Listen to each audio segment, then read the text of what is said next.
Welcome to Study Bios. My name is Gaurav, and today we will learn further about the French Revolution.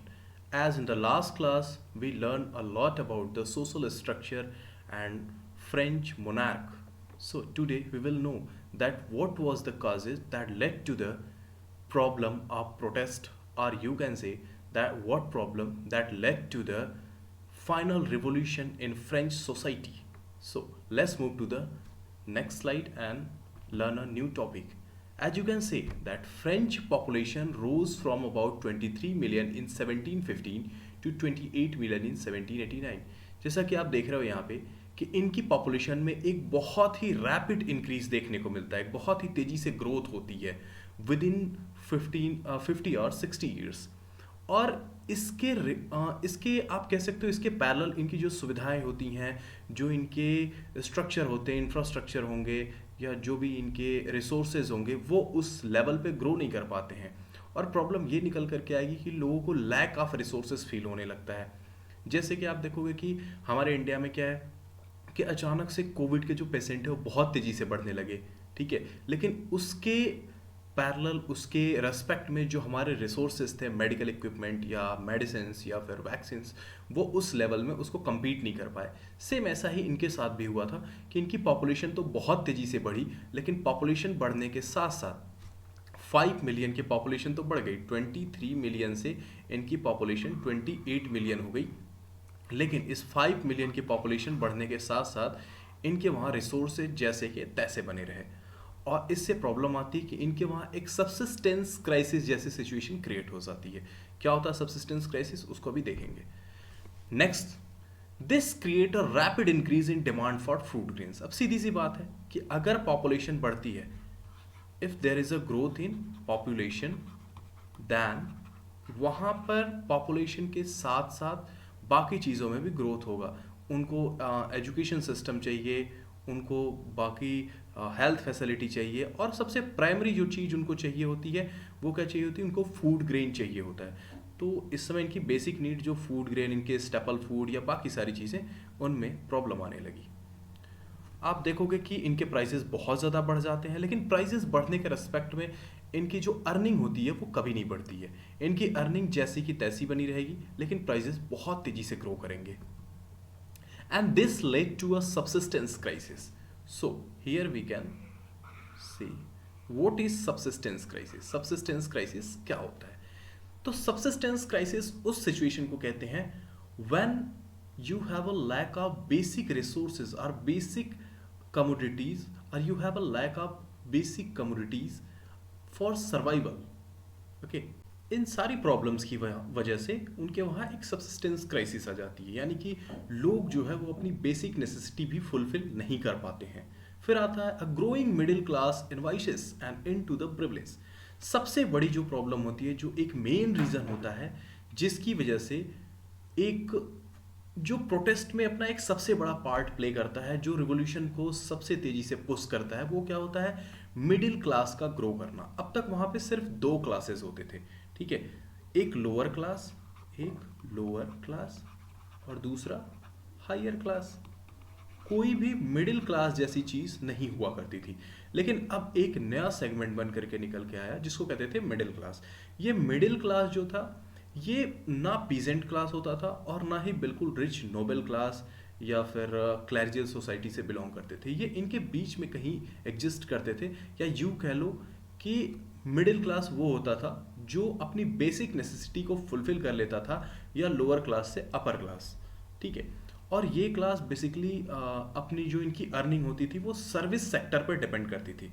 Service sector पर depend करने की meaning ये होती है कि ये ओवरसीज ट्रेड करते थे, या इनलैंड ट्रेड करते थे, या फिर ये आर्टिसंस होते थे अच्छे लेवल के, या लॉयर्स हुआ करते थे, या फिर कुछ इस लेवल की चीज़ ये काम करते थे जो कहीं ना कहीं सर्विस देने का काम करते हैं, ठीक है। और सारी प्रॉब्लम यहीं से क्रिएट होती है। इनकी प्रॉब्लम क्या होती है, आप देखोगे कि ये जो न्यू मिडिल क्लास इमर्ज होता है, ये न्यू मिडिल क्लास हमेशा एक पढ़ा लिखा आदमी होता है, और ये पढ़ा लिखा आदमी हर चीज़ पे क्वेश्चन क्रिएट करता है। इनके पास एक नॉलेज होती है और ये सारी चीज़ों को लॉजिक के तराजू पे तोलते हैं।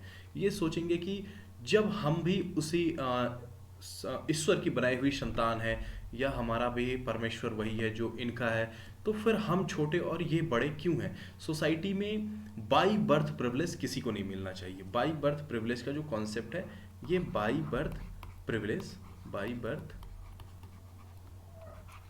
प्रिविलेज ये नहीं मिलना चाहिए किसी को, ठीक है। ये बात करते थे कि if you have merit then you definitely should get some kind of privilege, otherwise by birth privilege should be abandoned, ठीक है। और इसी की ये बात करते थे, और इनके जो आइडियाज़ थे, इनके आइडियाज़ को फर्दर जो पुश करने का काम किया वो उस टाइम के कुछ फिलोसफर्स ने किया, like John Locke, Jean Jacques Rousseau etcetera. और एक टाइम निकल करके आता है कि इनके तमाम आइडियाज़ होते हैं, जस्ट लाइक आप देखोगे कि जो जॉन लॉक का आइडिया होता है, जॉन लॉक कहते हैं कि हम किसी भी तरह के जो किंग की डिवाइन पावर है, इसके पहले किंग की डिवाइन पावर के बारे में बात की जाती थी, तो ये कहने लगे कि हम किंग की डिवाइन पावर के बारे में किसी तरह का कोई बिलीव नहीं रखते हैं और सभी एक जैसे होते हैं। हम बात यहाँ पे करेंगे एक ऐसे सिस्टम की जहाँ पब्लिक और उसका जो जो गवर्नमेंट रन करने वाला वो ट्रीटी के थ्रू आपस में एक सोशल कॉन्ट्रैक्ट से बंधे हों। जैसे हमारे डेमोक्रेसी में क्या होता है, हम एक डेमोक्रेसी में हैं। डेमोक्रेसी में आप देखोगे कि हम एक सोशल कॉन्ट्रैक्ट से बंधे हुए हैं। हमारे पास एक कॉन्स्टिट्यूशन है, कॉन्स्टिट्यूशन में लिखा हुआ है कि इस तरीके से इलेक्शन होगा, उस इलेक्शन के थ्रू जो जीत करके आता है वो रूल करता है हमारे ऊपर। तो जो भी जॉन लॉक हुए या फिर रूसो हुए, इन लोगों ने जो भी आइडियाज़ दिए, उस आइडियाज़ में क्या था कि किसी भी तरह के हम पुराने तौर तरीकों को नहीं मानेंगे, हम किसी भी तरह के मोनार्क के डिवाइन एग्जिस्टेंस की बात को एक्सेप्ट नहीं करते हैं। हम सिर्फ क्या कहते हैं कि पब्लिक को जो पसंद है, majority number of the people को जो पसंद है, जैसा कि एक डेमोक्रेसी में होते, तो डेमोक्रेसी का कॉन्सेप्ट उस टाइम तक इतना नॉर्मल नहीं था।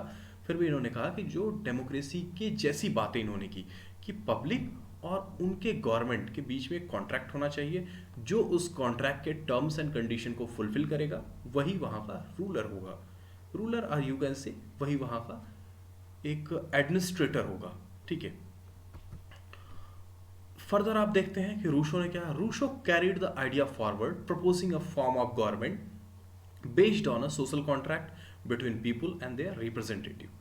The idea of these philosophers were discussed, और रिजल्ट ये हुआ ना कि उस टाइम, जैसे आज के टाइम में हमारे पास नेट अवेलेबल है या हमारे पास बाकी सारी चीज़ें अवेलेबल है, उस टाइम ऐसा कुछ नहीं। उस टाइम जो मेनली जो चीज़ें होती थी वो हार्डली किसी तरह नॉवेल्स होते थे या फिर न्यूज़पेपर हुआ करते थे, और इनके पास कॉफ़ी हाउसेस होते थे, टी हाउस होते थे, सलून्स होते थे।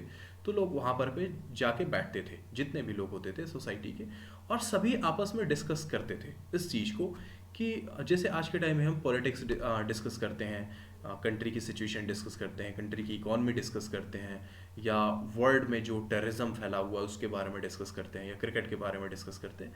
वैसे उनके जो उस टाइम के डिस्कशन हुआ करते थे, वो डिस्कशन इस पे बेस्ड हुआ करते थे कि किस फिलोसफर ने क्या कहा, कौन सा आइडिया ज़्यादा बेहतर है। लाइक कुछ लोग ऐसे होते थे जो मोनार्की के साइड खड़े होते थे, उसको फेवर करते थे। कुछ ऐसे होते थे जो एक ग्रोथ देखना चाहते थे, जो सोसाइटी में चेंज देखना चाहते थे, तो वो कहते थे कि नहीं, जो ये फिलोसफर्स कह रहे हैं कि कोई किंग का एक डिवाइन राइट नहीं होता है, किंग की कोई डिवाइन एग्जिस्टेंस नहीं है, उसके पास कुछ भी एक दैवी शक्ति नहीं है, वो भी हमारे जैसा ही है। या किंग के अलावा जो नोबेल क्लास का खुद को कहते हैं, या जो खुद को क्लैरिकल सोसाइटी से बिलोंग करते हैं, ऐसे लोगों के कोई भी बाई बर्थ प्रिविलेज को अबॉन्डन किया जाना चाहिए, और ऐसा करके हम एक आने वाले बड़े रिवॉल्यूशन को अवॉइड कर सकते हैं। बट ऐसा अनफॉर्चुनेटली हुआ नहीं, और रिवॉल्यूशन होता ही है, आपको ये भी पता है। तो ये एक ट्रेंड बन गया उस टाइम का कि जो कोई जहां भी बैठता था वो यही डिस्कस करता था कि क्या, कौन सा फिलोसफर क्या कह रहा है। और फिलोसफर की कुछ डिबेट होते थे, फिलोसफर्स कुछ फिलोसफर्स के साइड में होते थे, कुछ मोनार्कियल साइड में होते थे, कुछ बीच का रास्ता निकालने की बात करते थे। तो एक ट्रेंड बन गया। अब आप देखोगे कि upon Louis 16th accession the new king found an empty treasury.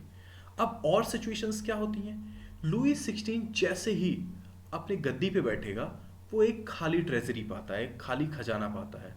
Long years of war had drained the financial resources of France. अब आप देखोगे कि ये वो समय होता है जब फ्रांस और फ्रांस या यूं कह लो कि ऑल ओवर यूरोप, पूरा का पूरा यूरोप बहुत ही ज़्यादा अग्रेसिव था टुवर्ड वार्स, ठीक है। यानी कि वो समुद्र के रास्ते नई नई जगहों को खोज निकालते थे। और ये वो टाइम था जब वो अपनी अपनी कॉलोनीज इस्टेब्लिश कर रहे थे, चाहे वो फ्रांस हो, चाहे वो ब्रिटेन हो, चाहे वो पोर्तुगल हो, इन सारी जैसी कंट्रीज। जैसा कि आपने हिस्ट्री में पढ़ा होगा एट्थ क्लास में कि जो British east India company establish होती है वो 1600 के आसपास इस्टेब्लिश होती है।